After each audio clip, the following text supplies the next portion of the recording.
ከዘይነብ ጋር መተናል። 3 መካከለኛ ካሮት፣ ትላልቅ ከሆነ ደግሞ 2 ካሮት በቂ ነው። መታጠብ እንዳይረሳ። በአንድ ብሌንደር ስለምንፈጨው ለመፍጨት አነሳ አድርገን እንከትፈዋለን። ፈጭበት ጎድጓዳ ሳህን ፍሪጅ ውስጥ ያልገባ በኪችን ሙቀት ልክ 4 የፍሬንች እንቁላል፣ 1 ኩባያ ስኳር፣ 1 ኩባያ ዘይት፣ 1 ኩባያ ወተት። በደንብ ስሙዝ እስከሚሆን በአንድ ብሌንደር እንፈጨዋለን። ቢስሚላህ።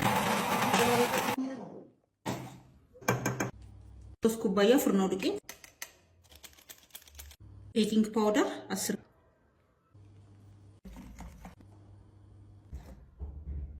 ግማሽ ድረስ ሊጡን እናደርጋለን።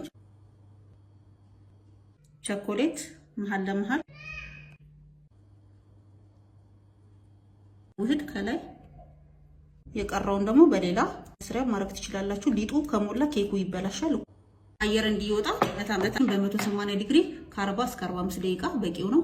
5 ደቂቃ ግን ኦቭኑ ማሞቅ አለበት። ታች ብቻ ነው የምንለኩሰው። እኩል እንዲበስል መሃል ለመሃል እናስቀምጣለን።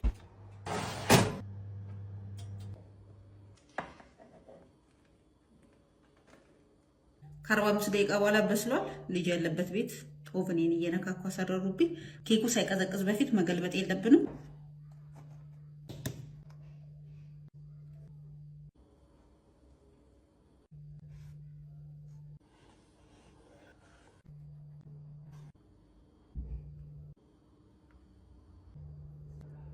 ቪዲዮ ላይ እንዳያችሁት ነው። ቢስሚላህ እንግዲህ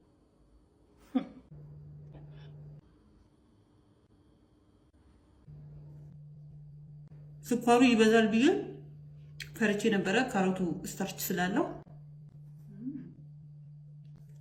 ቸኮሌቱም ቀልጧል። ስኳሩ አልበዛም። ቴስቱ በጣም ነው ደስ የሚለው። የካሮት ኬክ ሰርቼ አላውቅም፣ ግን ፐርፌክት ነው። የተጠቀምኳቸውን ግብአት ሳትሳሳቱ ተጠቀሙት። ቆንጆ እንደዚህ አይነት የካሮት ኬክ መስራት ትችላላችሁ። ላይክ፣ ፎሎ፣ ሼር፣ ሪፖስት እንዳይረሳ። አሁንም እንድሰራላችሁ የምትፈልጉትን ሬሲፒ ሜንሽን እያደረጋችሁኝ በጣም ነው የምወዳችሁ። ከዘይነብ ጋር መተናል። 3 መካከለኛ ካሮት፣ ትላልቅ ከሆነ ደግሞ 2 ካሮት በቂ ነው። መታጠብ እንዳይረሳ። በአንድ ብሌንደር ስለምንፈጨው ለመፍጨት አነሳ አድርገን እንከትፈዋለን።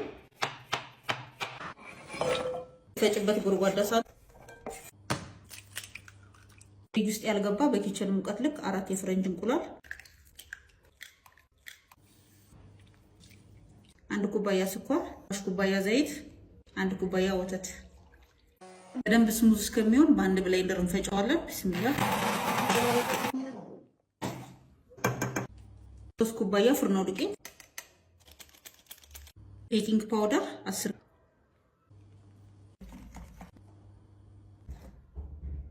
ግማሽ ድረስ ሊጡን እናደርጋለን። ቸኮሌት መሃል ለመሃል ውህድ ከላይ፣ የቀረውን ደግሞ በሌላ መስሪያ ማድረግ ትችላላችሁ። ሊጡ ከሞላ ኬኩ ይበላሻል። አየር እንዲወጣ ለታመጣን በ180 ዲግሪ ከ40 እስከ 45 ደቂቃ በቂው ነው። 5 ደቂቃ ግን ኦቭኑ ማሞቅ አለበት። ታች ብቻ ነው የምንለኩሰው። እኩል እንዲበስል መሃል ለመሃል እናስቀምጣለን።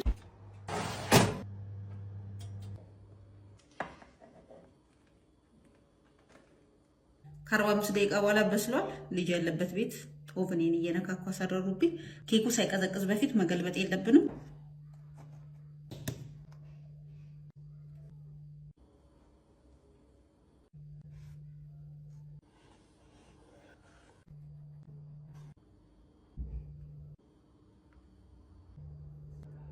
ቪዲዮ ላይ እንዳያችሁት ነው። ቢስሚላህ እንግዲህ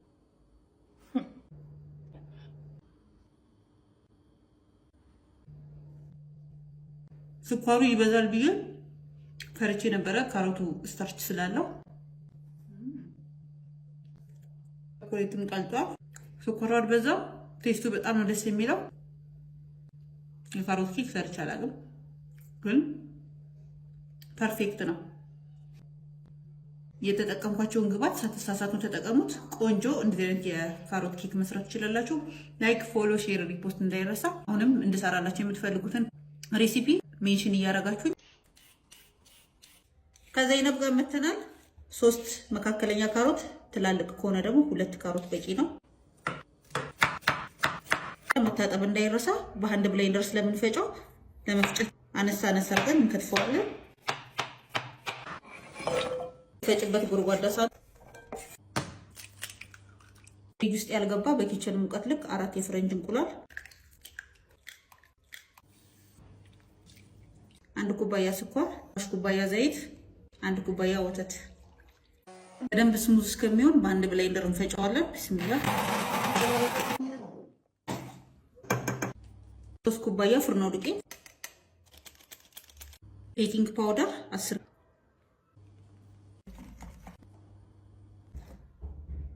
ግማሽ ድረስ ሊጡን እናደርጋለን። ቸኮሌት መሃል ለመሃል ውህድ ከላይ፣ የቀረውን ደግሞ በሌላ መስሪያ ማድረግ ትችላላችሁ። ሊጡ ከሞላ ኬኩ ይበላሻል። አየር እንዲወጣ በጣም በ180 ዲግሪ ከ40 እስከ 45 ደቂቃ በቂው ነው። 5 ደቂቃ ግን ኦቭኑ ማሞቅ አለበት። ታች ብቻ ነው የምንለኩሰው። እኩል እንዲበስል መሃል ለመሃል እናስቀምጣለን።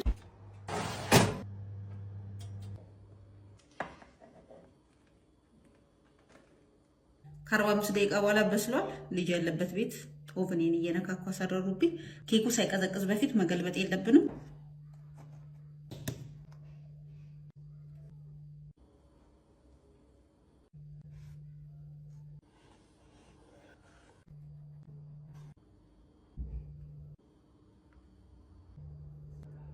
ቪዲዮ ላይ እንዳያችሁት ነው። ቢስሚላህ ነው።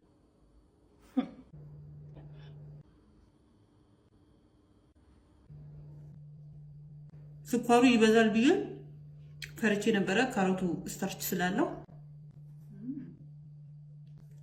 ቸኮሌትም ቀልጧል። ስኳሩ አልበዛው። ቴስቱ በጣም ነው ደስ የሚለው።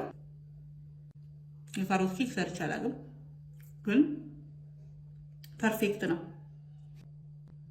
የተጠቀምኳቸውን ግብአት ሳትሳሳቱ ተጠቀሙት። ቆንጆ እንደዚህ አይነት የካሮት ኬክ መስራት ትችላላችሁ።